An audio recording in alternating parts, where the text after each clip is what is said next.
Hello mọi người, ngày hôm nay chúng ta sẽ cùng mang không khí Giáng sinh về đến căn phòng của mình bằng việc chúng ta sẽ cùng nhau làm một chiếc hang đá thật là xinh xắn, nhỏ xinh để có thể đặt trong phòng hoặc là tặng cho người thân của mình nhé. Action! Những nguyên liệu ngày hôm nay gồm có đầu tiên là giấy báo, thứ hai là một cuộn giấy bạc để nướng thức ăn các thứ đấy, hoặc là chúng ta để bọc thực phẩm đấy. Thứ ba đó chính là dây đèn nhấp nháy đủ màu sắc ở đây. Thứ tư là một bộ hài đồng. Thứ năm là bông gòn. Thứ sáu không thể thiếu chữ Merry Christmas. Thứ bảy đó chính là mình chuẩn bị 2 cây thông Noel ở đây. Thứ 8 đây là có băng dính này, có băng dính xốp và băng dính hai mặt này. Và cuối cùng đó chính là dây kim tuyến. Và chúng ta sẽ cùng bắt đầu. Đầu tiên thì chúng ta sẽ khui cái hộp này để lấy cuộn giấy bạc ra ngoài. Mình thì cũng rất là ít khi làm những cái như thế này, nên ngày hôm nay các bạn cùng làm với mình để xem kết quả như thế nào nhé. Thì cuộn giấy bạc này mình mua cái loại nhỏ thì cũng khá là mỏng, mình nghĩ là chắc là làm đủ một cái hang đá. Tiếp theo đấy, ở đây mình có chuẩn bị một cái nắp thùng xốp như thế này, cỡ vừa phải thôi. Chúng ta bắt đầu khui cái giấy bạc ra nhé. Và khi dùng cái giấy bạc này, các bạn mua cái loại giấy bạc này cũng được, hoặc là và nếu mà gia đình nhà mình mà có cái giấy bạc mà đã sử dụng, mẹ sử dụng làm bếp ở nhà ấy, thì chúng ta vẫn có thể tái sử dụng cái đấy được nhá. Đầu tiên thì mình tính là sẽ dán một ít băng dính hai mặt ở đây để có thể dán cái giấy bạc, bọc nó cố định lên trên cái tấm xốp này để làm cái đế cho cái hang đá của chúng ta. Một lúc thì mình thấy là bóc cái giấy này nó khó, rất là bóc cái băng dính nó rất là khó dính vào cái đế xốp ấy, nên là mình thử một tí thì bắt đầu mình thay đổi ý kiến. Mình sẽ bóc hết những cái băng dính này ra và mình sẽ sử dụng một phương án khác.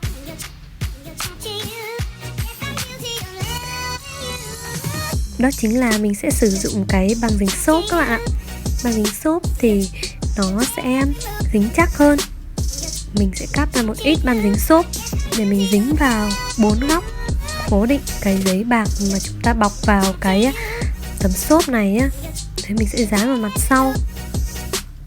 Đoạn này mình hơi ngố, đáng ra là mình phải bọc giấy bạc đến đâu thì mình bóc giấy đến đấy, nhưng mà mình lại quên mất, mình lại vừa dán vừa bóc hết cả hai mặt của cái này luôn. Đến lúc làm thì hơi bị luộm cuộn.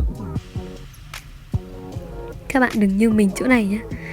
Các bạn nên làm đến đâu thì bóc đến đấy. Tức là khi mà mình dán xong giấy bạc rồi thì hãy bóc cái mặt sau của băng dính xốp nhé. Ok, thì bây giờ chúng ta sẽ đến đoạn là trải cái lớp giấy bạc của chúng ta ra. Và mình sẽ trải lên cái mặt bên này nha. Cái tấm xốp của mình tận dụng cái tấm xốp cũ nên là nó hơi bẩn. Các bạn vẫn có thể tái sử dụng như mình để cho tiết kiệm hơn, đúng không nào? Đấy, mình sẽ canh ở thừa ra các mét một chút để chúng ta có thể gấp vào xuống như thế này, miết nó để tạo thành các góc để cho giấy bạc nó bám chắc vào nhé. Ở dưới thì chúng ta đã có dính băng dính xốp. Bây giờ việc của chúng ta là dùng kéo cắt đi.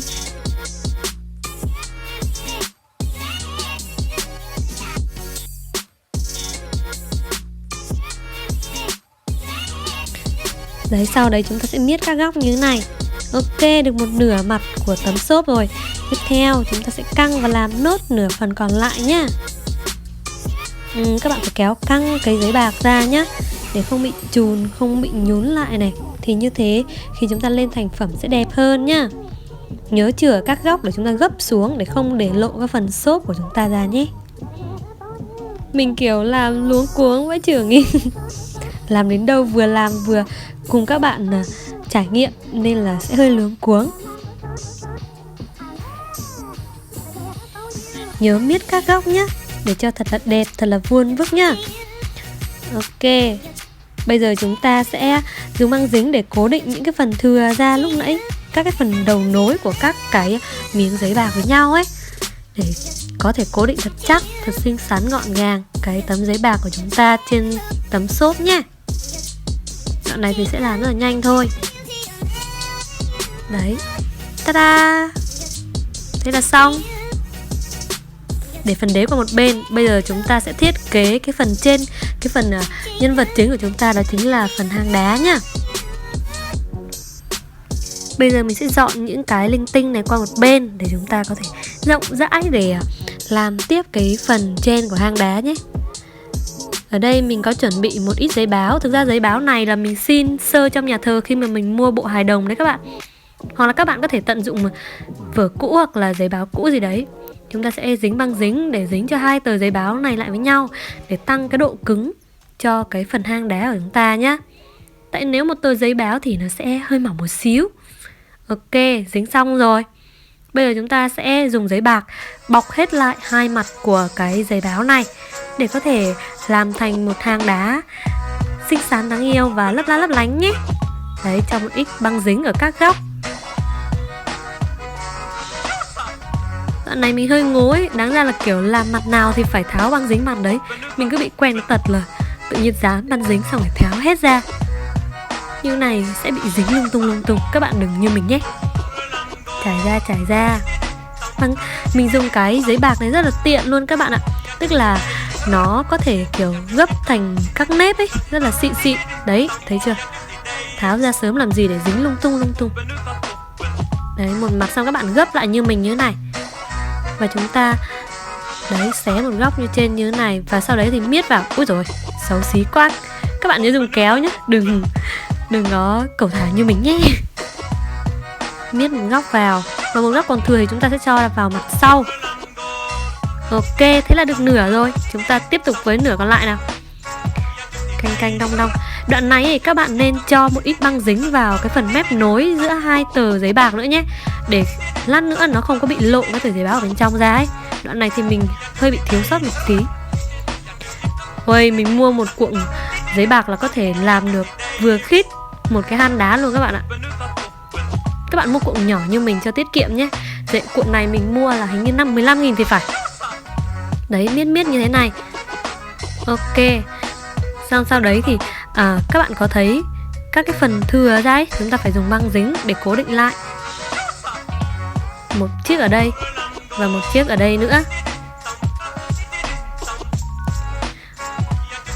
Thêm một chiếc ở đây. Ta-da, thế là ok. Tiếp đến chúng ta sẽ miết các cái góc này vào này để không bị lộ cái tờ giấy báo bên trong ra ấy. Gói như gói cá đấy. Ở nhà mà bố mẹ muốn các bạn gói cá để nướng vậy. Đấy, không để lộ một tí nào nhá. Dùng cái giấy bạc này siêu thích luôn. Ok. Đấy, miết các góc để cho nó thành một tấm vuông vức như thế này các bạn nhá. Cho một ít băng dính vào cái đoạn nối. Đấy, đáng ra cái đoạn này các bạn phải làm trước từ đầu ấy. Trang hơi bị ngố nên là Trang thấy thừa ở đâu, lộ ở đâu thì Trang lại chắp vá và nối vào ở đấy. Cẩn thận hơn một chút nhé, đừng cẩu thả như Trang nhé. Đoạn này không có băng dính trong nên mình dùng luôn băng dính hai mặt.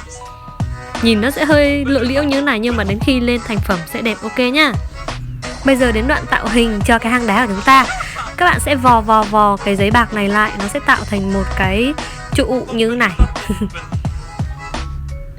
Đoạn này mình hơi ngố, tự nhiên dán xong kiểu cảm giác nó vẫn bị lộ ấy, thế là phải bóc những cái lộ ra ngoài và dán thêm một lớp khác vào. Các bạn nhớ làm cẩn thận đoạn này để không phải sửa đi sửa lại như Trang như thế này nhá.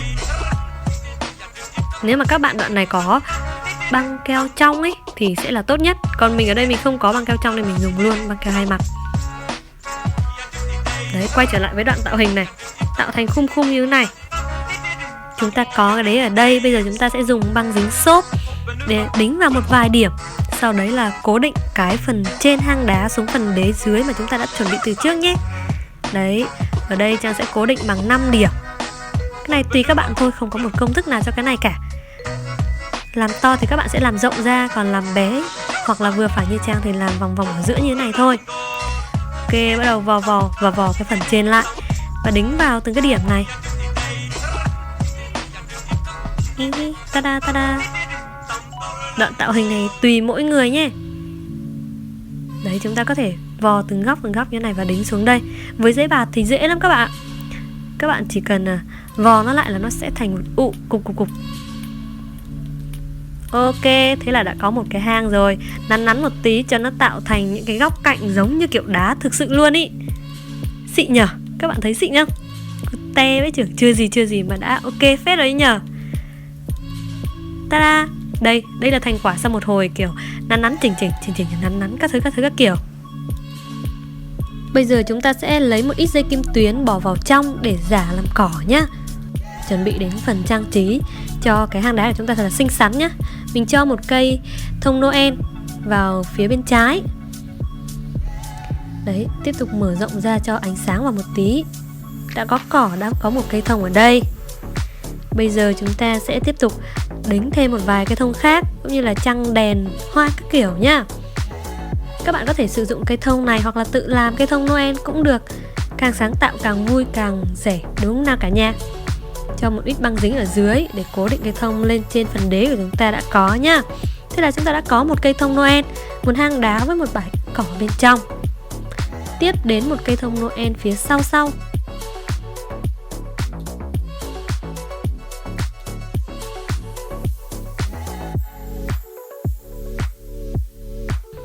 Những cái cây thông này thì mình mua cũng rất là rẻ thôi. Các bạn nào mà lên Shopee để đặt thì còn rẻ hơn nữa.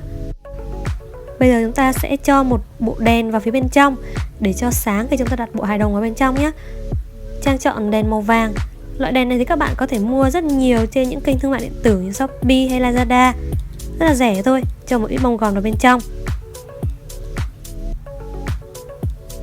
Bây giờ Trang tháo tiếp một cái dây đèn nữa để Trang quanh những cái cây thông của mình, cũng như là vòng quanh phía bên ngoài của cái hang đá cho nó sáng hơn. Thì bây giờ Trang bắt đầu với cây thông đầu tiên. Cài một mắt cài vào trong một quả trâu. Sau đấy thì quấn quanh trên cây thông, vòng qua hang đá và qua kết thúc ở cây thông bên này. Mình cũng sẽ quấn vài vòng bên cây thông bên này để cho nó cố định lại. Xong sau đấy thì chúng ta sẽ vòng dây ra phía sau để giấu cái công tắc của chúng ta ở phía sau cái hang đá. Nhớ cố định tại các điểm ở trên các cái cây thông Noel nhé, để cái dây của chúng ta không bị tuột ra ngoài. Tiếp đến Trang sẽ dùng tiếp một dây nữa để cho thêm phần sắc màu hơn. Thì vừa rồi Trang đã dùng một dây màu xanh, thì bây giờ Trang sẽ dùng thêm một dây với nhiều màu sắc hơn. Cũng làm tương tự như dây vừa rồi, cũng quấn ở trên những cái cây thông. Sau đấy Trang quấn quanh hang đá, vòng qua bên này và quấn quanh cây thông phía bên phải. Sau đấy thì lại vòng dây ra phía đằng sau để giấu cái công tắc của chúng ta ra phía sau. Với dây này thì Trang chú ý vòng nhiều vòng ở trên phía bên ngoài hang đá để cho nó sặc sỡ hơn.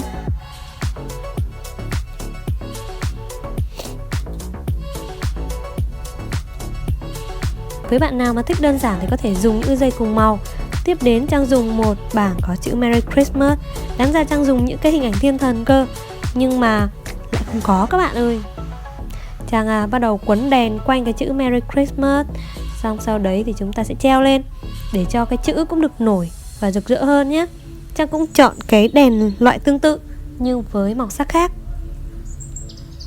Đoạn này thì quấn rất dễ thôi. Các bạn chỉ cần đan vào các cái lỗ và quấn quanh các cái nếp, các cái đường viết của cái bảng. Thế là đã có một cái bảng chữ Merry Christmas thật là sặc sỡ.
Với cái đoạn dây thừng thì lát nữa chúng ta có thể vòng quanh một vòng quanh cái hang đá của chúng ta. Ta-da!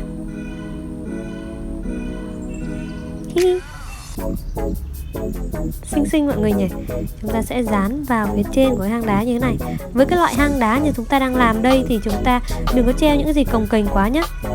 Bây giờ sẽ đặt bộ hài đồng vào. Bộ hài đồng này các bạn có thể mua tại các cái thư viện của các nhà thơ nhé. Đặt thêm tượng Đức Mẹ vào phía bên này, thế là xong rồi. Ta-da!